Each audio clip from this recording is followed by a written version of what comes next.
Our next story is about women, but men should especially listen to this. For most women, menstruation is painful.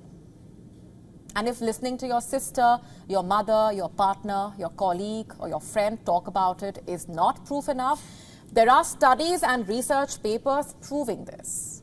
Now the question is, would you expect someone who is not feeling well to come to work or show up for classes? Then why is it expected that a woman or a girl who is going through a painful period should be doing that? That's why several Indian universities are now looking out for their students. They are offering them period leave. Our next report telling you more.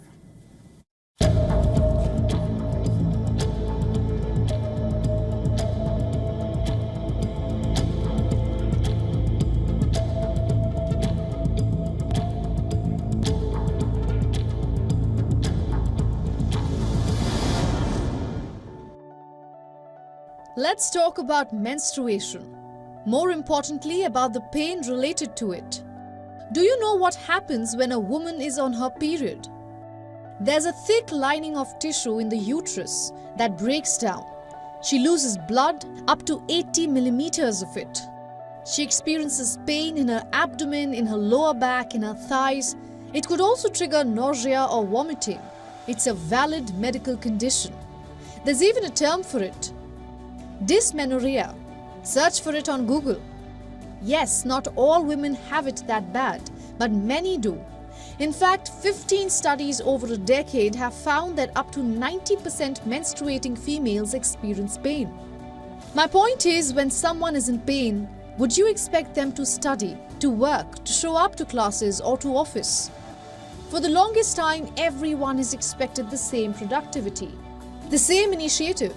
The same hard work from women doesn't matter if they're on their period, and they have delivered. If they are able to manage, sure. But should they be obligated to do so? It's time to rethink our ways, and many are doing that.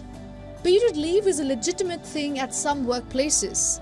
Now it's making its presence felt in the academic space as well. It's happening in India. Punjab University is set to offer menstrual leave to its female students. It will come into effect from the autumn semester of 2024-25 session. How will it work, you ask? 1 day of leave will be granted per calendar month of teaching. In total, women can claim 4 such offs per semester. There are terms and conditions as well. Leave will be limited only to teaching days. It will not be admissible during any kind of examinations. Students must apply for leave within 5 working days. They will have to fill out a form for it.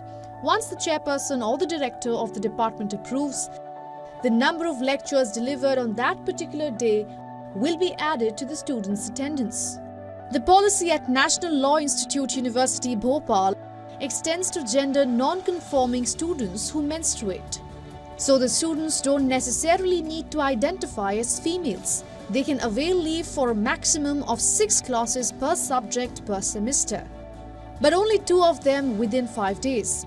However, students with an irregular menstruation syndrome or disorders like PCOS can claim leave however they want.